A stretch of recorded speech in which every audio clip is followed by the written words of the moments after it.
பிறந்த மொழிகளிலேயே சிறந்தே பிறந்த மொழியாகிய என் அன்னை தமிழே முதலில் உம்மை வணங்கி, தமிழில் பிறந்து தமிழால் வளர்ந்து தமிழை வளர்த்து தமிழை உயர்த்தி தமிழுக்கு கொண்டு செய்வோம் சாவதுண்டோ என்பதற்கு சான்றாக வாழும் தமிழ் சான்றோர்களை வணங்கி, அரசு பள்ளி என்பது வறுமையின் அடையாளம் அல்ல, பெருமையின் அடையாளம் என்பதை இத்தருணத்தில் பெருமையோடு கூறிக்கொண்டு, முத்தமிழ் விழாவினை நாம் அனைவரும் கொண்டாடுவதற்கு வழிவகுத்த நம் அஞ்சுகத்தாய் பெற்றெடுத்த தவப்புதல்வர் நம் முத்துவேல் கருணாநிதி ஐயா அவர்களுக்கும் மற்றும் தமிழக அரசிற்கும் எனது நன்றியினை தெரிவித்துக் கொண்டு, ஒழுக்கமும் கல்வியும் நமது கண்கள் என எனக்கு தினம் தினம் புகுத்திக் கொண்டிருக்கும் என் அன்பு ஆசிரிய பெருமான்களின் நல்லாசியோடு இம்முத்தமிழ் விழாவில் இயற்றமிழுக்கு இச்சிறுமியாரை பேச அழைத்தமைக்கு பள்ளி தலைமை ஆசிரியர்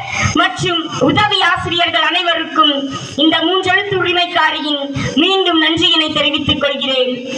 முத்தமிழ் முக்கணி சுவையும் முத்தமிழ் மொழியும் சுவைக்க சுவைக்க இனிக்கவே செய்கிறது. முத்தமிழ் கனியும் முத்தமிழ் மொழியும் சுவைக்க சுவைக்க இனிக்கவே செய்கிறது. அதனால் தான் என்னவோ நம் முண்டாசு கவியும் பாரதியும் கூறுகிறார், தமிழுக்கு அமுதென்று பேரென்று. என் அன்பு தோழமைகளே, தான் சொல்ல கருதியவற்றை இனிய ஓசையோடு கூடிய இசைத்திறத்தால் புலப்படுத்தும் மொழிநடை இசைத்தமிழ் எனப்படும். சங்கத்தமிழ்